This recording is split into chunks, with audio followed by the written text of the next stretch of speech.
Hello friends, welcome to சுபார்ட்ஸ். இன்றைக்கி நம்ம பார்க்க போகிறது ஒரு நெக் டிசைன் தான். இப்போ இந்த நெக் பாருங்கள், ஃப்ரண்ட் நெக்கு நான் கொஞ்சம் தலைகிலியாக வச்சுருக்கேன். என்ன ரீசன் அப்படின்னா, இந்த பக்கம் இருந்தால் எனக்கு பக்கத்தில் ஒர்க் பண்ணுறதுக்கு ஈஸியாக இருக்கும். அதனால் இந்த சைடாக வச்சுருக்கேன். நான் முடிச்சதுக்கப்புறம் உங்களுக்கு நான் அப்படியே திருப்பி காட்டுறேன்.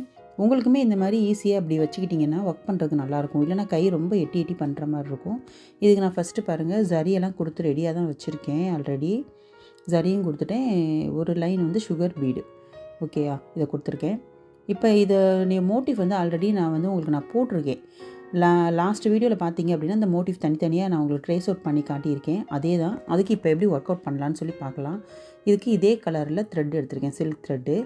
இந்த சில்க் த்ரெட்டில் ஃப்ளார் பண்ண போகிறோம். அப்புறம் இது நார்மல் ஸ்விங் த்ரெட்டு, தைக்கிற நூல், கோல்டு. இதை வச்சு தான் நம்ம ஃபுல்லாக பீடு எல்லாமே நம்ம தைக்கிறதுக்காக நான் இதை வச்சுருக்கேன். இதில் ஊசியும் ஒன்று கோர்த்து வச்சுருக்கேன். என்ன ரீசன் அப்படின்னா, எல்லாமே கொஞ்சம் இந்த ஊசி வச்சு தான் நான் ஒர்க் பண்ண போகிறேன். ஜர்தோசி நீடில் இது நம்ம நார்மல் நீடில், அயன் நீடில், அப்புறம் அதே மாதிரி பீடு நீடில் ஒன்று. இப்போ இதில் என்னென்ன இருக்குது அப்படின்னா, பாருங்கள், பீடு எடுத்து வச்சுருக்கேன். அதாவது 4mm பீடு, ஒயிட்டு பேர்ல் வந்து 3mm, கோல்டு வந்து 4mm. அதுக்கப்புறம் பார்த்தோம்னா கொஞ்சம் கட்டான பீடு. இது ஃபுல்லாக கட்டான கோல்டு, நல்ல ஒரு ஷைனி மேட் ஃபினிஷிங்கில் இருக்கிற கோல்டு. அப்புறம் குட்டி குட்டி சுகர் பீடு, அதே மாதிரி ஆன்டிக் சுகர் பீடு. இதுதான் இதனுடைய மெட்டீரியல்ஸு. இதை வச்சு தான் ஃபுல் அண்ட் ஃபுல் இப்போ நம்ம ஒர்க் அவுட் பண்ண போகிறோம். பாருங்கள், ஃபஸ்ட்டு அந்த ஃப்ளாருக்கு வந்து நான் இந்த சில்க் த்ரெட் வச்சு செயின் தான் கொடுக்குறேன். செயினை வச்சு ஒரு ஃப்ளார் பண்ணுறேன். செயின் வச்சு நம்ம போடுறப்ப குட்டி குட்டி செயினாக போடணும். நம்ம வாட்டர் ஃபில்லிங் போடுவோம் பார்த்திங்களா, அந்த மாதிரி அதோட கொஞ்சம் பெருசாக, அது இந்த அளவுலனாலும் கொஞ்சம் பெருசாக போட்டு நம்ம போடுறப்ப தான் அதனுடைய ஃபினிஷிங் கரெக்டாக அந்த ரவுண்டு வரும். நமக்கு அந்த ஃப்ளவரோட ஒவ்வொரு பெட்டல் வந்து ரொம்ப குட்டியாக இருக்குது. அதனால் அந்த மாதிரி குட்டி குட்டி போடுறப்ப தான் நம்ம டேர்னிங் எல்லாமே, இந்த மாதிரி டேர்னிங்கும் கரெக்டாக நம்ம திருப்ப முடியும். பெரிய ஸ்டிச் போட்டோம்னா டேர்னிங் நல்லா இருக்காது. குட்டி குட்டியாக போடுங்க. இப்போ இந்த பிங்க் கலர் ப்ளவுஸுக்கு இது ஒரு பர்பிள், ஒரு டார்க்கு, எப்படி சொல்கிறது, இந்த வாடாமல்லி கலர் மாதிரி அந்த கலரில் இது த்ரெட்டு. ஸோ அதனால் கொஞ்சம் டார்க்காக அழகாக தெரியுது. இப்போ ஒரு லைன் ஃபுல்லாக நான் கொடுத்துட்டேன். இது ஆக்சுவலி 7 பெட்டல்ஸ் வருது. பாருங்கள், ஒரு லைன் ஃபுல்லாக கம்ப்ளீட் பண்ணியாச்சு. இது லைட்டாக இருக்குது. ஸோ நான் டபுள் லேயர் கொடுக்கலாம் அப்படின்னு சொல்லி நினச்சி இப்போ இன்னொரு லைனும் நான் கொடுக்க போகிறேன். இன்னொரு லைன் நம்ம அதே மாதிரி குட்டி குட்டியாக பக்கத்தில் போடுறப்ப இந்த ஃப்ளவர் நல்லா இன்னும் கொஞ்சம் டார்க்காக தூக்கி காட்டும். அதனால தான் பக்கத்தில் போடுங்க. துணி ஓட்டையாகுதுன்னு நினச்சி பயப்படாதீங்க. காட்டை விட்டு நம்ம கலட்டினதுக்கப்புறம் அந்த ஹோல்ஸ்லாம் நமக்கு தெரியாது. இந்த மாதிரி குட்டி குட்டியாக போடுங்க.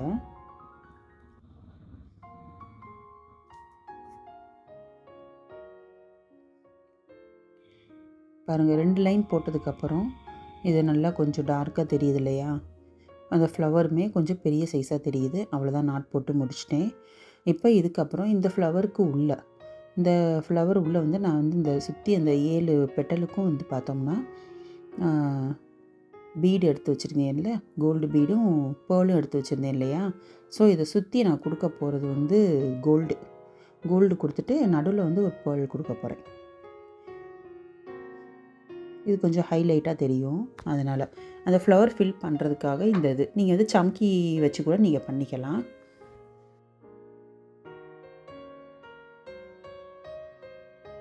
நம்ம சம்கி வச்சு அதுக்கு மேலே ஒரு பீடு வைக்கிறப்ப அது இன்னும் அழகாக தெரியும். வேணும்னா நீங்கள் அதை பண்ணிக்கலாம். எனக்கு இந்த இடம் ரொம்ப குட்டியாக இருக்கனால நான் சம்கி வைக்கலை. சம்கி வச்சேன்னா நமக்கு அந்த பார்டர் அந்த டார்க்கு வாடாமல்லி கலர் மாதிரி கொடுத்தோம் இல்லையா, அது தெரியாது. அது தெரிஞ்சால் தான் அழகாக இருக்கும். ஸோ வெறும் பீடு மட்டும் கொடுத்துட்டு நடுவில் ஒரு பேர்ல் பீடு சுற்றி கோல்டு, நடுவில் பேர்ல், இந்த மாதிரி தைச்சாச்சு ஃபுல்லாக. அவ்வளோதான். இப்போ இந்த ஃப்ளவரோட முடிச்சாச்சு. முடிச்சுட்டு இப்போ அடுத்து இந்த காம்பு சைடு நம்ம பண்ணலாம். இதுக்கு நான் ஏற்கனவே சொன்னேன்ல, கட் பீடு, அந்த கட் பீடை வச்சு காம்பு ஃபுல்லாகவுமே அந்த கட் பீடு வச்சு தான் நான் டிசைன் பண்ண போகிறேன். ஆக்சுவலி எனக்கு இந்த டிசைன் ரொம்ப பிடிச்சிருந்துச்சு. என்னோடய வீடியோஸ் எல்லாம் நீங்கள் பார்த்துருப்பீங்க, பழைய வீடியோ எல்லாமே. இந்த மாதிரி எனக்கு டிசைன் பண்ணணும்னு ரொம்ப நாளாகவே ஆசை. பட் எனக்கு ஆர்டர்ஸ் வர்றது எல்லாமே மோஸ்ட்லி பார்த்தோம்னா ஜர்தோசி ஒர்க்கு, இல்லைனா லைக் இந்த நம்ம நெட்டு வச்சு பண்ணுவோம் பார்த்திங்களா, அந்த மாதிரி தான் எனக்கு மோஸ்ட்லி வரும். ஸோ இந்த மாதிரி பண்ணணும் அப்படின்னு சொல்லி நான் நினச்சிட்டே இருப்பேன். எனக்கு ஒரு ப்ளவுஸ் பண்ணிக்கலாமான்னு கூட நான் நினப்பேன் அப்போ. ஸோ அதுக்கு எனக்கு டைம் இருக்காது. இப்போ எனக்கு லக்கிலி இந்த மாதிரி ஒரு டிசைன் எனக்கு ஆர்டர் கிடச்சது எனக்கு ரொம்ப சந்தோஷமாக இருந்துச்சு. ஸோ இது எனக்கு இந்த டிசைன் ஃபுல்ஃபில் ஆனதுக்கு அப்புறம் பார்த்தோம்னா ரொம்ப அழகாக வந்துருந்துச்சு.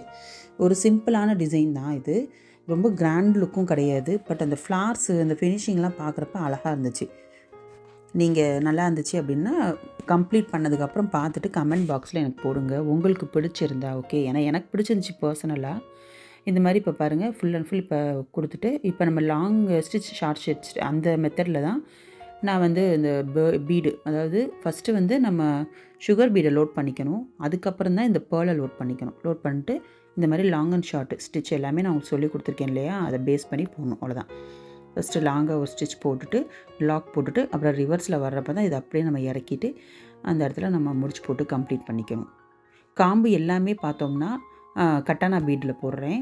இந்த மாதிரி குட்டி குட்டி ஃப்ளார் மாதிரி வர்ற இடத்துல சுகர் பீடும் பேர்ல் பீடும் மட்டும்தான் நான் யூஸ் பண்ணியிருக்கேன். ஓகேயா, இப்போ இந்த சைடில் வந்து சின்ன காம்பு பகுதி மாதிரி வர்றதுக்கு வந்து ஒரு சின்ன சுகர் பீடும் ஒரு 4mm பீடும் இந்த மாதிரி வச்சு நான் தைச்சிட்றேன். அவ்வளோதான், ஒரு சின்ன காம்பு மாதிரி அந்த இதுக்கு.